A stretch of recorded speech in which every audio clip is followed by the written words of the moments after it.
Welcome to the webinar. I am your host and virtual voice coach, Darcy D. And today we're talking about diphthongs.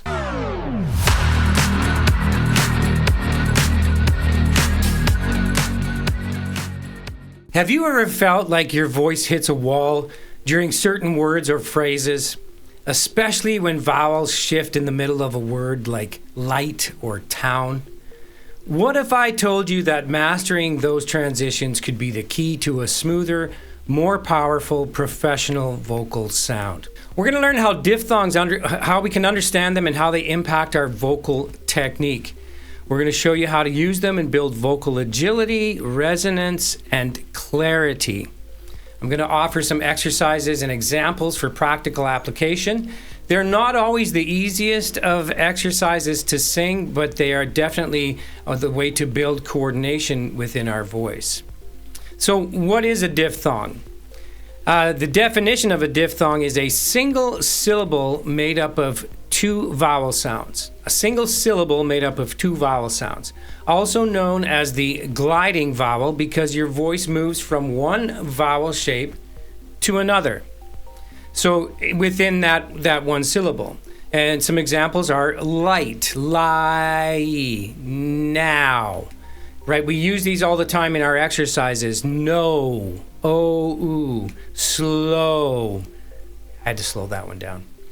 Now, if you compare these with monophthongs, a monophthong has only one vowel sound, like cat and or bed, or cat bed. So we use monophthongs in exercise because when we're working on the vowels, and let me just show you.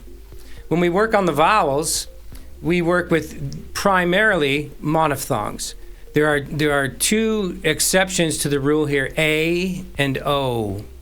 A and O. These are these are not international phonetics alphabet, so those of you who study that, this is the layman's version that I've designed so we can understand vowels of the English language. So in our vowels E, A, A, O, U, we have A and O, which are diphthongs. So this is where there's two vowel shapes within the one syllable. That should make sense. And then the important distinction is to remember that diphthongs require movement. Monophthongs don't. Diphthongs have movement, monophthongs don't. No real movement. Once you find the formant or the shape of the vowel, you've got it. With the diphthong, ow, ow, ow, you have to move it. And how we move it and when we move it become crucial moments in building a really balanced diphthong that is effective. Why are diphthongs important for singers? Well, they give us vocal agility and smooth transitions. Singing diphthongs correctly requires fluid movement of the vocal tract, which means the coordinated use of the movement must be habituated correctly. It must be repeated correctly to build a proper habit. Gliding between two distinct vowel shapes or sounds correctly will, in exercise, train singers to navigate the transition ascending and descending. So we'll learn to navigate the transition from chest voice to head voice and head voice to chest voice. So a diphthong, as you'll see, will be a very effective tool in moving through the transition. And diphthongs play a key role in connecting chest voice to head voice. So in exercise, a diphthong is a really great tool to use, and it can especially be applied to when you're getting into song and we have to sing this diphthong and it's in our transition or just above in head voice dominant positions. You'll see as we go along, I'll do some demonstrating. In song, diphthongs provide a path to blending vowel consonant combinations.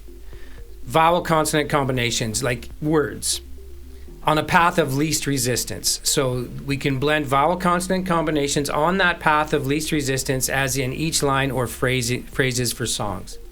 So mastering all 10 vowels and the diphthongs become integral to balancing the singer's vocal output. So you may or may not already be using diphthongs. You may not have known you've been using diphthongs. It's a fancy scientific word for just that. So now, I thought I'd start with a really fantastic example of diphthongs in a song. For example, "Someone Like You" by Adele. This song works so well because Adele's vocal delivery is known for its emotional expression and smooth vowel transitions. "Someone Like You" is a diphthong goldmine that showcases control, phrasing, and subtle glides. Some examples of diphthongs within this song: "I heard that you're settled down." I is a diphthong. I heard that you're settled down, right? Diphthongs in there.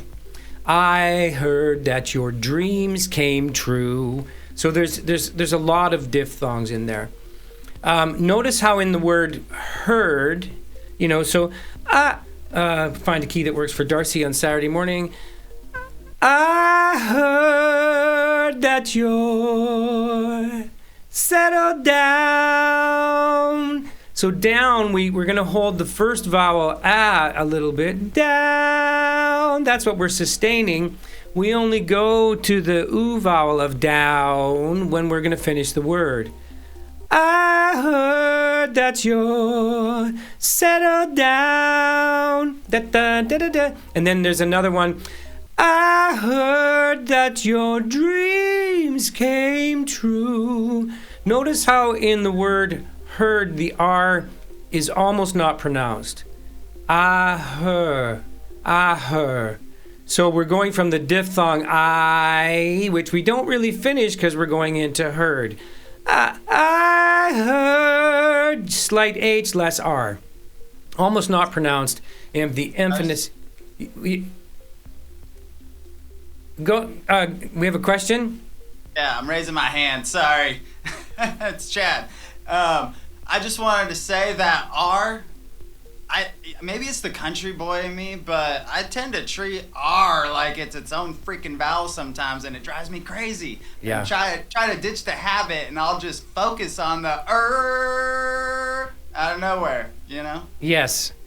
I mean, it's prominent in some genres, right? Like, I mean, if you're a Southern person, you're going to pronounce your R's. It's just how it happens. Now, and then you could probably liken this to Adele's her accent as well, right? Some of those consonants are not pronounced. So this is how we learn to sort of steer it. So R is, I mean, it's not part of a diphthong, but in this example, it just kind of laid in there. So if we look at the I again, so I, it's somewhere between and and then it goes to E. I. And again, depending on where you're from, you might go I, right? Singing it like we go to the E. We might sing I, and that's how you learn to blend the diphthong. So notice in this case, the word I, one letter I, is wider vowel to narrower vowel E. I. Right? This becomes something that we'll point out because some diphthongs are different. Some are reversed. Never mind, I'll find someone like you. Now, I in mind and find and like, I, my, fi, lie. These are diphthongs within that phrase. Now, you, someone like you. Now, this is a little off diphthong topic, but if you see how she, never mind, I'll find someone like you. It's like Q. Luheecue. Like Q.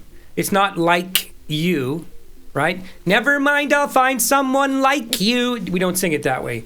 And then someone is SUHMWON. Someone. Another diphthong. Wah. Never mind, I'll find someone like you. So full of diphthongs. And even in the songs that we sing, we might be singing monophthongs, but it's how they're linked that they become diphthongs. Right? Does that make sense? Sometimes it lasts in love, but sometimes it hurts instead. All kinds of diphthongs. So the A-I in sometimes and side are diphthongs. Why this matters? Diphthongs aren't just technical elements. They help Adele color each phrase with emotion. Her ability to move seamlessly through diphthongs adds to the song's raw vulnerability and makes it incredibly resonant for the listener. So how we learn to use everyday exercises and then take that into song becomes one of the key elements that allows us to sing freely and to sing emotionally and to sing vulnerably, so that we get the message, the song that we're singing, across to the listener and they feel it. So how do we get there? How do we get there as a transition or blending tool? As a coach, I've often used diphthongs as a blending tool by running the exercise over the transition. Right? We can take the exercise over the transition, and I'll demonstrate here using the piano. So I'm a tenor. This is my transition. This is also the alto transition.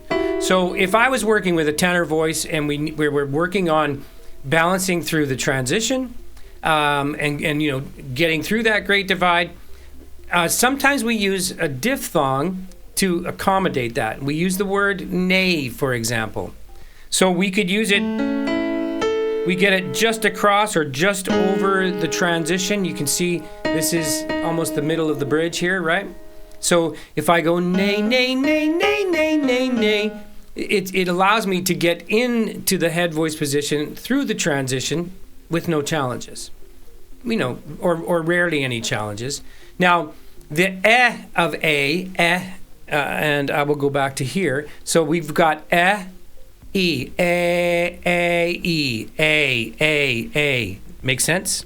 So the is the wide vowel, but it's not so wide that the singer can't experience connected tone, right? So if we're we've got the connection. Nay, nay, nay. Notice how the tone changes when I go to E. We pan to the E from right? Which gives us that diphthong. So A, nay. So the N is a soft consonant, which means we can sing it, and it allows us to stay somewhat resisted, so it regulates the breath flow, because E, they're going to flow differently. And if we blend the E from the nay, it's not a squeezy E, it's an open E. Does that make sense? It's not nay, it's nay, nay, nay, nay. So the jaw drops a little bit, and we can do that. So on an octave repeat sound, nay, nay, nay, nay, nay, nay, nay, nay, nay, nay, we get that connection right into head voice, and it works very well. So the E sound assists with the thinning of the chords as well. Right, so the N is a soft consonant and singable. The interruption is only dampened, not stopped. Nay, nay, nay. And then, of course, we can spell the diphthong many different ways so that the user of the diphthong gets the most benefit of it. So if you spelled nay, N-A-Y, nay, nay, nay, nay, it might get wide. What if you spelled it N-A-I, nay, nay, nay, nay? And if you spelled it N-A-E, nay, nay, sort of Scottish, nay, out the front of your face, nay, nay, nay, nay, nay, nay, it might be a little bit easier. So the ways we think about the spelling helps us to think about the combination of the vowels and the shift in the diphthong and how we say it. So the combination of vowels and consonants becomes a most valuable tool for bridge building, a tool for the transition.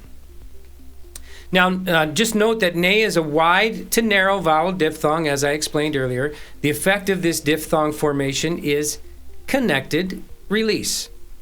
connected. Release. E. We get the release. Connected release. Now, if we looked at the diphthong one, wa, wa, wa. One is oo and ah. So if we look at the vowels, it's oo, the narrowest shape we can make. Woo, drives tone by its very nature to head voice. And then ah is a dark vowel. It is almost the widest shape you can make, which is ah. So ah, wa. So the very nature of the oo vowel drives tone easily to head voice, right? And the very nature of ah drives tone to chest voice. So then the ah vowel is not the widest, and the nature of the shape drives that tone accordingly. This effect of this diphthong is released connection. I just made that up, but because we get release. So now, one of the best ways to navigate the transition, for example, and this is for singers building and balancing their voice. 1 1 1 1 1 1 1 1 1 1. We got that ooh, which is relatively easy, but sometimes for singers on the monophthong ooh, we go ooh, and we lose the bottom coming down. So if we're going ah, it's pulled, but it's connected. So if we use one, we get 1 1 1 1, much more of a balance, right? And you have to find the place where this works for you so you can navigate through the transition. So one becomes a really powerful diphthong in balancing the voice. It builds flexibility and agility, especially across registers. Okay, another thing that diphthongs do is it provides an open and relaxed tone, because it forces singers to stay open through the vowel shift. The good example is wah, wah, wah, one. We're open, right? So we learn to share the resonance. Each and every vowel has its own unique resonance response location, the resonance response location in the singer's body. So we've kind of been looking at that already, but for those of you who aren't familiar with this, the narrowest shape you can make is oo. Woo! Drives tone by its very nature to head voice, right? Ah is the widest shape we can make. Ah, it drives tone to chest voice. Ah, you feel it. I like bit and like book are neutral sounds. These sounds don't tend to mind chest or head voice. There's exceptions to every rule. So then the A and the O, the natural diphthongs in our language's vowel formation, these are the diphthongs. A and O. O, O, O, O, and A, natural. Right? So all these vowels resonate in our body somewhere. So in other words, they either prefer chest voice, or they prefer head voice, or they're neutral. I hope that makes sense for everyone. So wider, more open vowels love to resonate in chest voice, and narrower, more closed vowels love to resonate in head voice. So a really good demonstration, and as a matter of fact, I was just working with a singer the other day who was singing the word down. And the starting vowel is ah, like here, very wide vowel, the widest as a matter of fact. Ah, loves it in chest voice. And the finishing vowel is oo. Woo, down. So we start with that hard consonant d, which can interrupt if you focus on it. Down, right? It becomes heavy. Or down, just say it. And then the soft consonant n finishes it off. So depending on where you are in the register, the ah can cause the tends to pull, as in pulling chest, down, down, or it can let go, lose connection, like a flip, right? Down. This is sometimes caused from the singer hanging on the first vowel too long, right? So down, and it gets a little squeezy, or they'll drop the jaw too much, down. So finding the proper balance between each vowel within the diphthong becomes a key in the blending process where you are in the register. Down. So as soon as I like to think the word dan, da, dow. So as soon as I get to ah, I bring my lips forward for ooh, down, down. It makes it very easy when you can say it fluently. And then you can go down, down. Depending on how it's being stylized, you can shape it accordingly, right? So this can prevent clamping or strain on the throat as well. Another thing that diphthongs are good for, articulation and clarity. Because they're a little bit more complex, diphthongs sharpen your diction and your presence, right? There's an exercise that I use quite often. I call it the no-go. No-go. So we use the diphthong O, oo, like no, soft consonant. Where am I? I'll start here. No, no, no, no, no, no, no, no, no, no. Works very well. It's that soft consonant. Oh. This word is set up to drive tone to head voice. So the higher we go, no, no, no, no, no, no, no, no, no, it seems to work. And I call it no-go because as soon as it gets to a place in the register where we might feel some challenges, we could start replacing the consonant with, say, a G. Go, go, go, go, go, go, go, go, go, go, go, go. Makes it a little simpler to find the note. And because the G's interrupting, we get the pitch, and then it's a matter of shaping the O.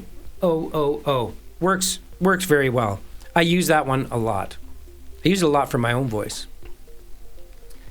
Important for storytelling and emotional communication in the song. So diphthongs, very, very important. Processing them can take time for younger singers. We typically don't sing like we speak. So what does that mean?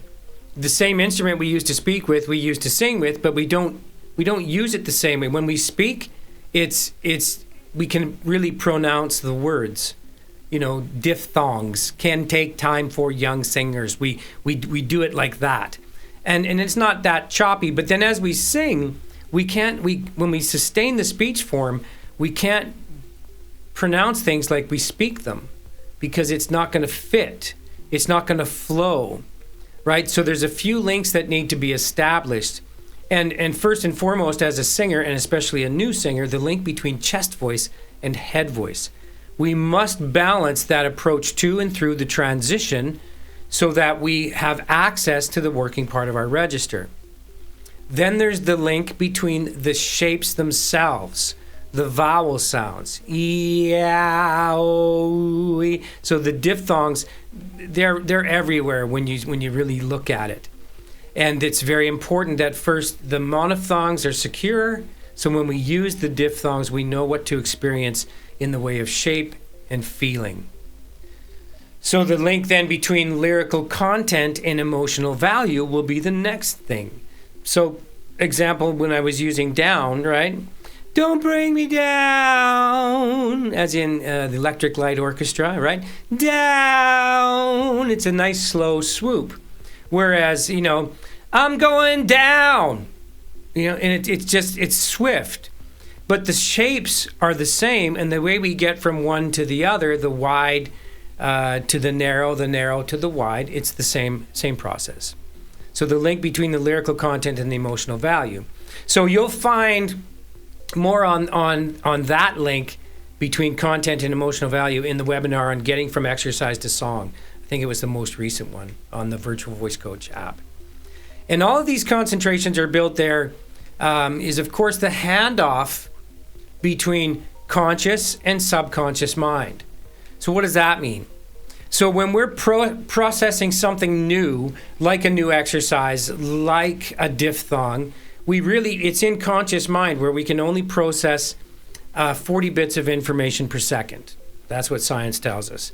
So we might have to really think about the first vowel, and then we might have to think about handing off to the next vowel until eventually it's, no, no, no, no, no. We get it. No, no, no, no, no, no, no, no, no, no, no, no, it's smooth. And if you slowed it down, no, no, no, no, no, no, no, it's there. So that becomes habitual, and then it becomes subconscious, right? So the handoff between conscious and subconscious means I got this, it's memorized, I know how to do this in my vocal register over this vowel consonant combination, over this diphthong, I've got that.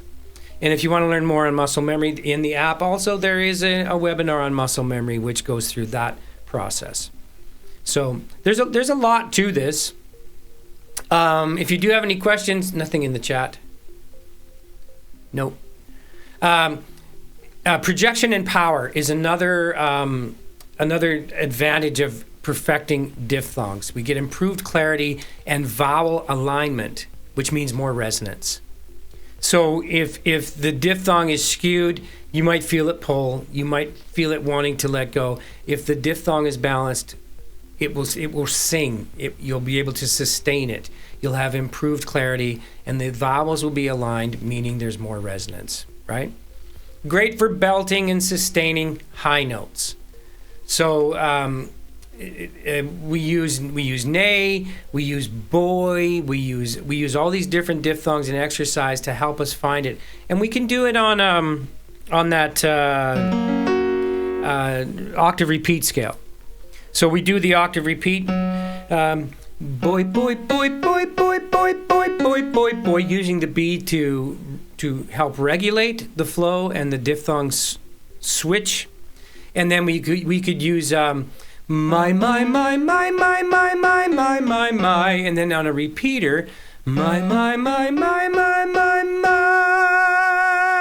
So on the sustained part, I sing the ah of my, right? My, going to the E. So we learn how to regulate what to sustain and what not to sustain, because E might squeeze. My. So I hope that makes sense. We do have a question.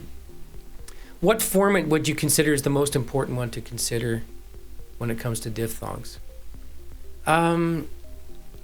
I believe, especially when we're sustaining the sound, it's the first one. If we're using the word I, E, and I want to sustain that, I'm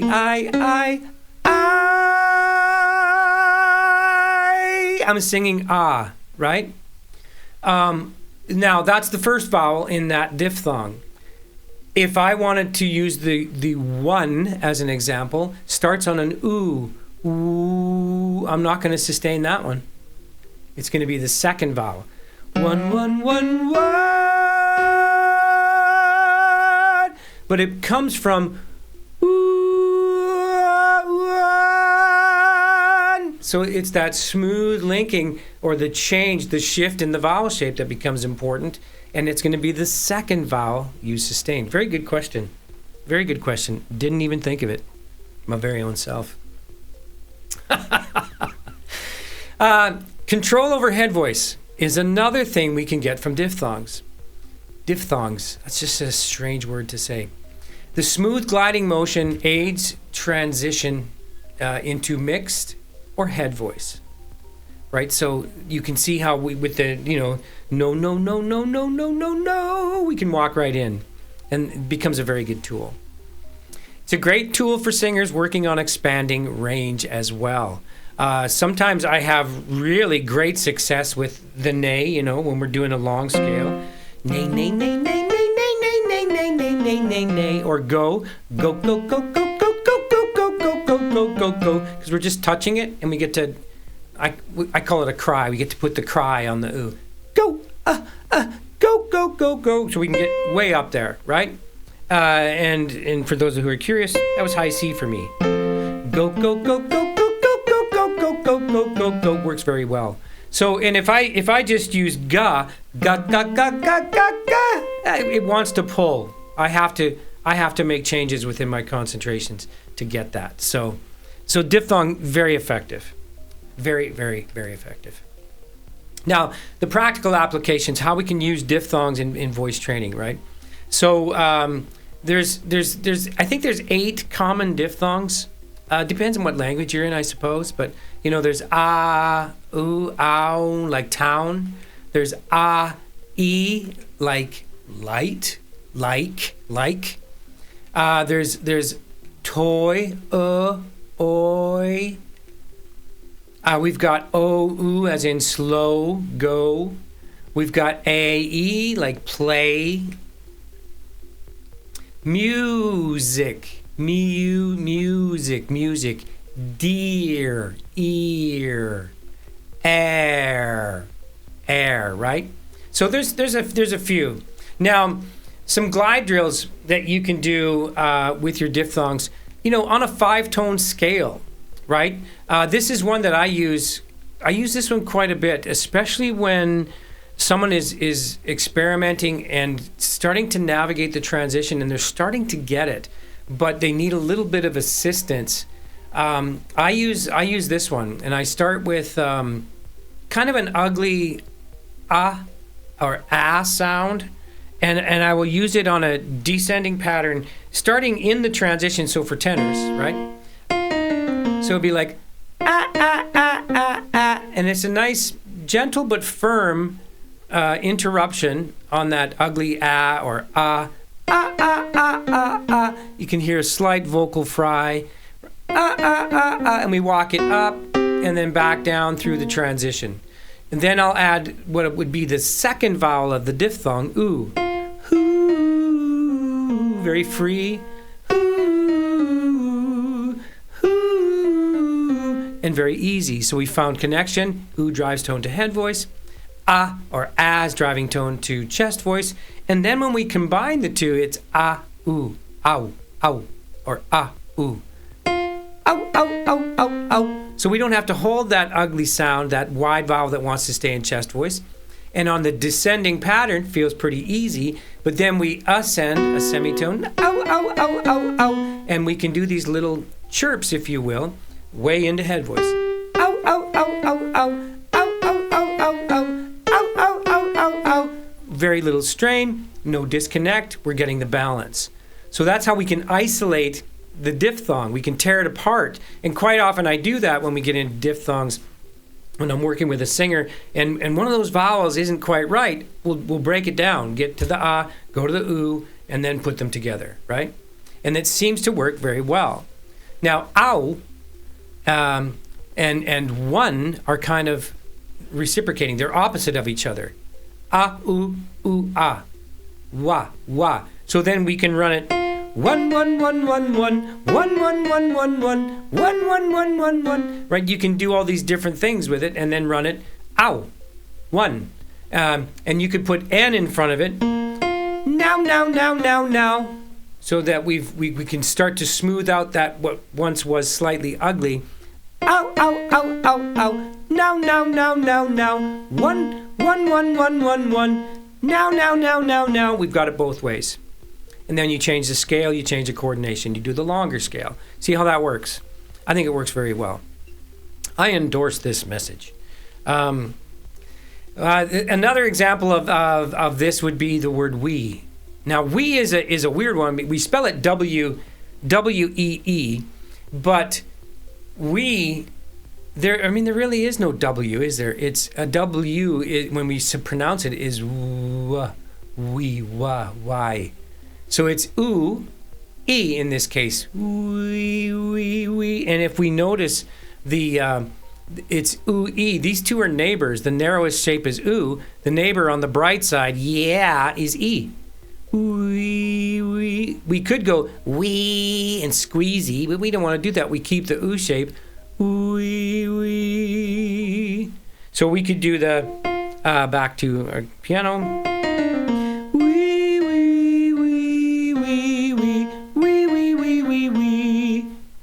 Works very, very well, and it makes it so easy to glide that, right? So then we can elongate it. We can stretch it a little bit.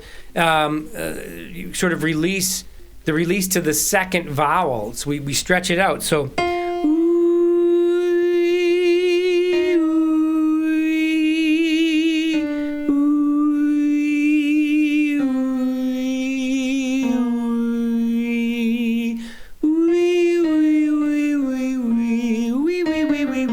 till we have, depending on how fast we're saying it or singing it, we have control over the shift of that diphthong. And then the same thing.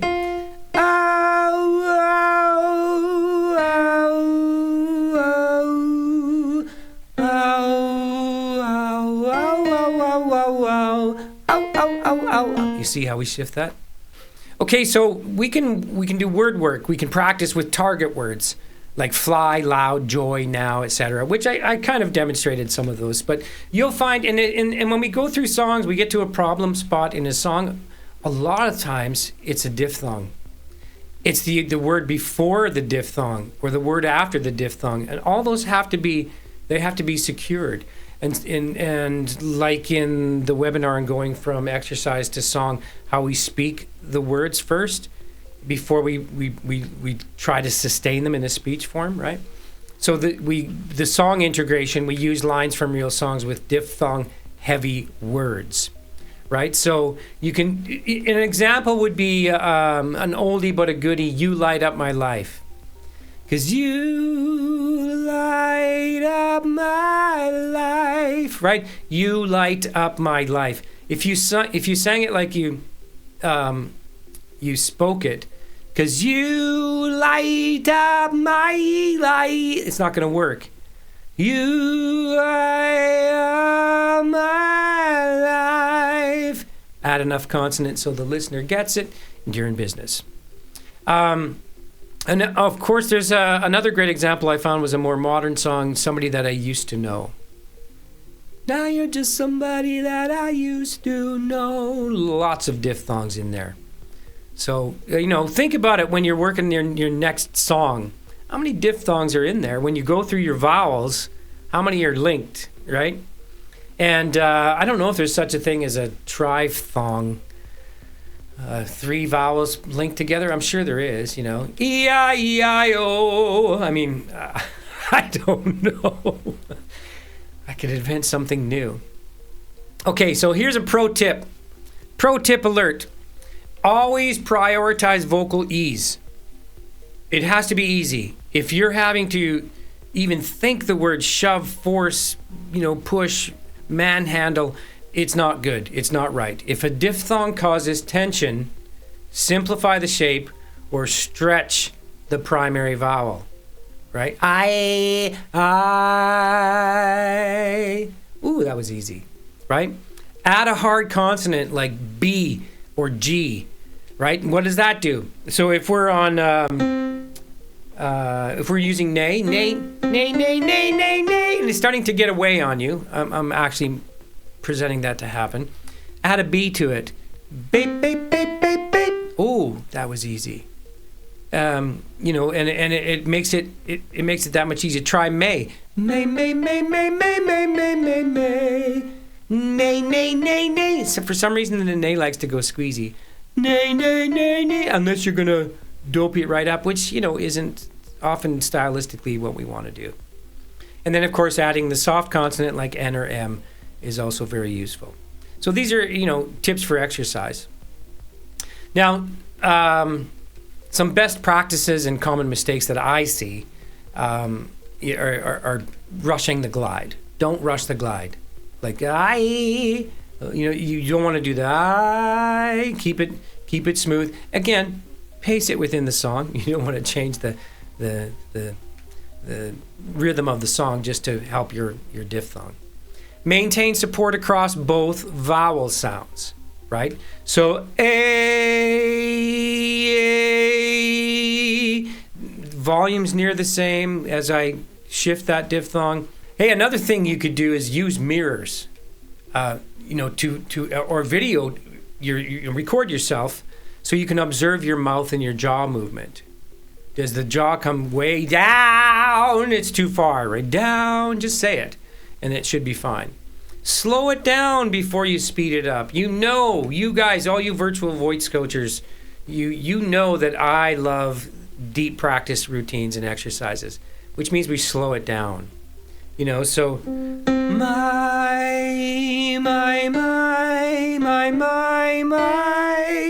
you can get it in. So nothing's getting squeezed, nothing's out of proportion. And a common mistake is swallowing the second vowel. So it just doesn't get pronounced. Right? I kind of stuck back here. Don't swallow it. Don't overpronounce it. Overpronouncing is bad as well. We do not want to overpronounce it. It just doesn't work as a singer. Make sure your jaw is not too tight. Make sure the tongue is not too tense. You can gently grab the tongue, pull it out, move it around, breathe. Make sure the jaw is not in the way. And then, of course, clipping the diphthong too early as well, which I already demonstrated. So, diphthongs. To wrap this up, diphthongs equal agility, clarity, and openness.